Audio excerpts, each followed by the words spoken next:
ఉత్సాహంతో ఈరోజు ప్రజలంతా కూడా పాల్గొన్నారు. ఏ విధంగా చూడాలి మేడం? రాష్ట్ర వ్యాప్తంగా ఈరోజు కూటమి ప్రభుత్వం ఇచ్చిన సూపర్ 6 సూపర్ ఫ్లాప్, అలాగే ఏవైతే మేనిఫెస్టోలో 143 హామీలు ఇచ్చారో అన్నీ కూడా సూపర్ ఫ్లాప్. కాబట్టే రాష్ట్ర వ్యాప్తంగా ఈరోజు రైతులు, మహిళలు, నిరుద్యోగులు, విద్యార్థులు అందరూ కూడా రోడ్డు మీదకి వచ్చి వాళ్ళ నిరసనను తెలియజేస్తున్నారు.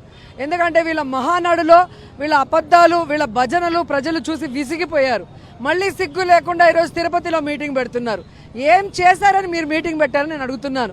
సూపర్ 6లో ముఖ్యమైనవే ఉద్యోగం ఇస్తా లేదా నిరుద్యోగ భృతి 3000 ఇస్తా ప్రతి నెలకన్నారు. ఈ రాష్ట్రంలో ఒక్క నిరుద్యోగికైనా మీరు నిరుద్యోగ భృతి ఇచ్చారా, ఉద్యోగం ఇచ్చారా అంటే లేదు. అలాగే ప్రతి మహిళకి 1500 ఇంట్లో ఎంతమంది 18 ఏళ్ళు దాటితే అంతమందికి ఇస్తామన్నారు, ఇచ్చారా? ఇవ్వలేదు. అలాగే 0 వడ్డీకి అన్నారు, అది ఇవ్వలేదు. ఇలా చెప్పుకుంటూ పోతే అన్ని ఫ్లాప్ అయ్యారు. అలాగే 2024 మేనిఫెస్టో అన్నారు, కానీ అది 420 మేనిఫెస్టో అని ఈరోజు రాష్ట్ర ప్రజలందరికీ కూడా అర్థమైంది.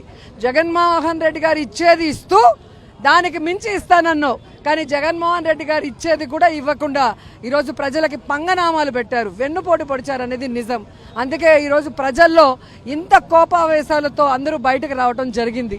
అండ్ ముఖ్యంగా ఈ రాష్ట్రంలో మంత్రులందరూ కూడా అట్టర్ ఫ్లాప్ అయ్యారు అనేది సాక్షాత్తు చంద్రబాబు నాయుడు గారు కలెక్టర్ గారి మీటింగ్లోనే చెప్పడం మీ అందరూ కూడా గమనించారు.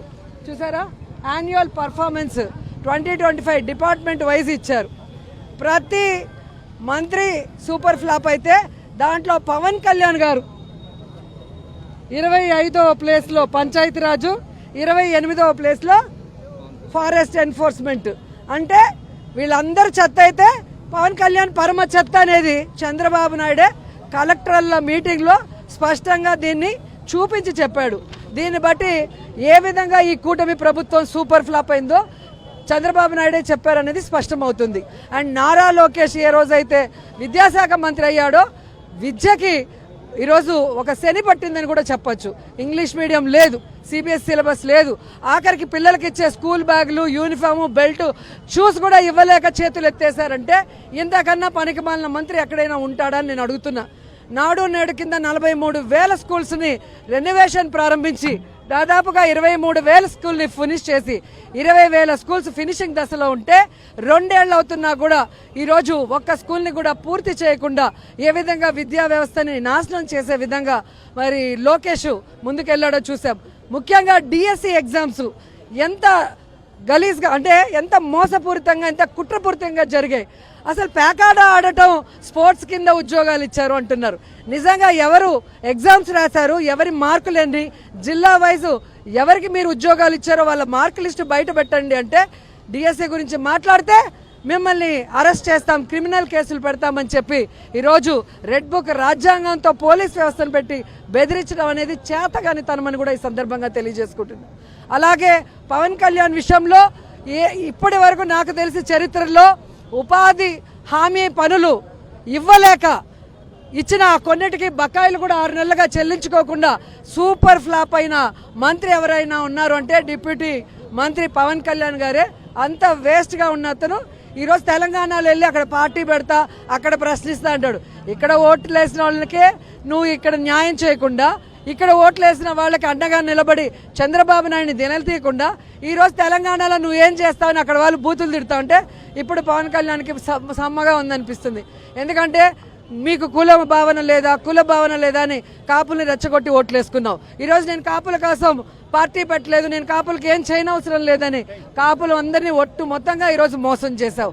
అలాగే ఆడపిల్లల్ని రక్షిస్తా, వాళ్ళకి ఏ చిన్న ప్రాబ్లం అయినా నిమిషాల్లో వాళ్తానని ఆడపిల్ల మాన ప్రాణాలు పోతున్నా, ముఖ్యంగా నువ్వు ఎవరి పేరు చెప్పుకొని అధికారంలోకి వచ్చావో సుగాలి ప్రీతి, ఆ కుటుంబానికి కూడా నువ్వు న్యాయం చేయకుండా ఆఖరికి వాలంటీర్లకి 5,000 నుంచి 10,000 ఇవ్వకుండా వాళ్ళకి ఉద్యోగాలే పీకేసి మొత్తం మహిళలకి అన్యాయం చేసిన నువ్వు ఈరోజు ఓజీ కాదు, పెద్ద క్యాబేజీ అనేది ఈ రాష్ట్ర ప్రజలు అర్థం చేసుకున్నారు. సో ఈరోజు రైతులు, మహిళలు, నిరుద్యోగులు, విద్యార్థులు జగన్మోహన్ రెడ్డి గారి పరిపాలనే బెస్ట్ పరిపాలన. మొదటిసారి ముఖ్యమంత్రి అయినా ప్రతి కుటుంబానికి ఒక అన్నలాగా, ఒక తమ్ముళ్లాగా, ఒక కొడుకులాగా పనిచేశాడు. ఆయన్ని ఓడించుకొని మేము తప్పు చేశాం, మళ్ళీ జగనన్న ప్రభుత్వం మాకు కావాలి అని ఈరోజు కూటమి ప్రభుత్వం మీద తిరుగుబాటుతో రాష్ట్రమంతా కూడా రోడ్డు మీదకి వచ్చింది మీరు కళ్ళారా చూశారు. ఏదైతే సూపర్ 6 సూపర్ ఫ్లాప్ అలాగే మేనిఫెస్టో ఫ్లాప్ పెట్టుకొని కోట్లాది రూపాయల పబ్లిసిటీకి ఈనాడు ఆంధ్రజ్యోతికి ఇచ్చి ఈరోజు భజనలు కొట్టించుకుంటున్నారు. మీ పచ్చ ఛానళ్లలో మీకు అనుకూలమైన వ్యక్తుల్ని కూర్చోబెట్టుకొని భజన చేయించుకుంటున్నారు. కానీ ఈ రాష్ట్రంలో ఉన్న ప్రతి మనిషి కూడా ఈరోజు మీ వల్ల నష్టపోయాడు. కాబట్టే మీరు ఎన్ని భజనలు చేసినా మీరు చేసిన తప్పుల్ని ఎత్తి చూపిస్తూ రోడ్డు మీదకి వచ్చి మిమ్మల్ని ప్రశ్నిస్తున్నారు. ఇప్పటికైనా చంద్రబాబు నాయుడు, పవన్ కళ్యాణ్ మీరు సంతకాలు చేసి ఇచ్చిన బాండులో ఏవైతే ప్రజలకు ఇస్తామన్నారో అది ఇవ్వాలి. మేనిఫెస్టోలో ఏవైతే చెప్పారో 143 హామీలు చేయాలి, సూపర్ 6 చేయాలి. ఎందుకంటే జగన్మోహన్ రెడ్డి గారు ఇచ్చిన వాగ్దానాల్లో 99% చేశాడు కోవిడ్ సమయంలో కూడా. కాబట్టి చేయాల్సిన బాధ్యత మీకుంది.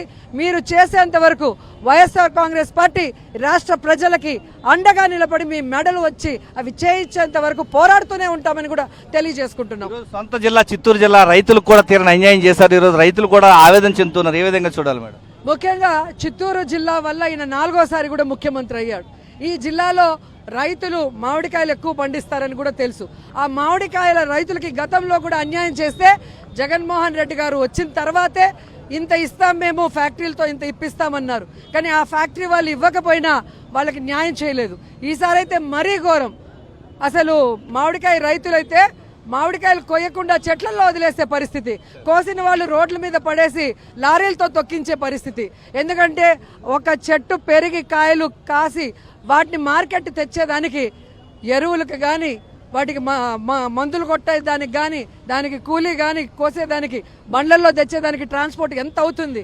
మరి దానికి మీరు కనీసం మద్దతు ధరలు ఇవ్వలేదు. ఈ రాష్ట్రంలో మామిడికి మద్దతు ధర లేదు, పసుపుకి మద్దతు ధర లేదు, మిర్చికి లేదు. కానీ గంజాయికి మాత్రం మంచిగా మద్దతు ధర ఇచ్చి రాష్ట్రం అంతా గంజాయిని విచ్చలవిడిగా ఈరోజు యువతకి అందుబాటులోకి తెచ్చి యువతను కూడా నాశనం చేస్తున్నారన్న సంగతి ప్రజలు గమనించారు.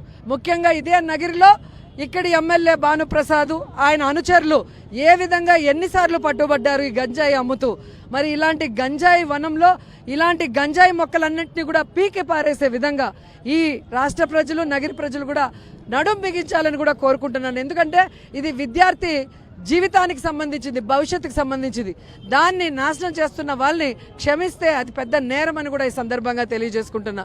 అలాగే వీళ్ళు అమరావతిలో దోచుకోవడానికి ఈరోజు లక్షల కోట్లు అప్పు చేసి తీసుకొచ్చి అక్కడ మొబిలైజేషన్ ఫండ్ అని చెప్పి ఇచ్చి దాంట్లో దోచుకుంటున్నది నిజం కాదా అని అడుగుతున్నా.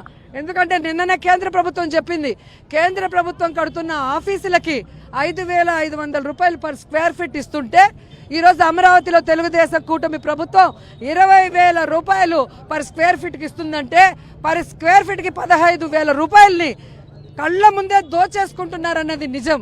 అందుకే వీళ్ళు ఈరోజు ఏ ఒక్క పథకానికి డబ్బులు ఇవ్వకుండా మొత్తం కాంట్రాక్టులకి ఇచ్చి 15% ప్రతి స్క్వేర్ ఫీట్లో 15,000 రూపాయలని ఈరోజు వాళ్ళు దోచుకుంటున్నారు. ఇది ప్రజలు తెలుసుకోవాలి. ఇది తెలుసుకొని ఈ కూటమి ప్రభుత్వాన్ని కూకటి వేళ్లతో పెకిలించి పడేయాలి.